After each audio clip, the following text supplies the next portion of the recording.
দর্শকের কথায় বিয়ে করতে যাচ্ছেন মন্দিরা চক্রবর্তীকে অভিনেতা আরফিন শুভ। ঈদে মুক্তিপ্রাপ্ত আলোচিত নীলচক্র সিনেমার কেন্দ্রীয় চরিত্রে অভিনয় করেছেন আরফিন শুভ ও মন্দিরা চক্রবর্তী। বড় পর্দায় তাদের রসায়ন এতটাই হৃদয়গ্রাহী হয়েছে যে দর্শক এখন তাদের বাস্তব জীবনেও এক হতে বলেছেন। সম্প্রতি এক সংবাদ সম্মেলনে বিষয়টি নিয়ে বিস্ময়কর মন্তব্য করে নায়িকা মন্দিরা চক্রবর্তী। তিনি বলেন, এটা আমার জীবনের দ্বিতীয় সিনেমা, কিন্তু এতটা আলোড়ন আগে কখনো দেখিনি। যত প্রোমো করেছি, যত ছবি শেয়ার করেছি, সবখানের কমেন্টে একটাই কথা ঘুরে ফিরে এসেছে, আপনারা বিয়ে করে ফেলেন। প্রশ্ন ছুড়ে দিয়ে মন্দিরা চক্রবর্তী বলেন, প্রত্যেকটি পোস্টে একের পর এক এমন মন্তব্য দেখে ভেবেই পাই না, দর্শক সত্যি কি চাইছেন আমরা বিয়ে করি?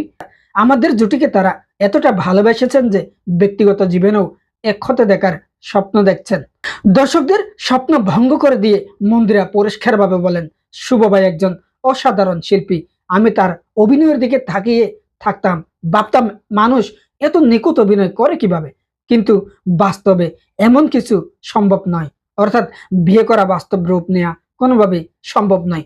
মিঠুন খান পরিচালিত নীলচক্র মুক্তির পর সিনেমাটি নিয়ে আলোচনা তৈরি হয়।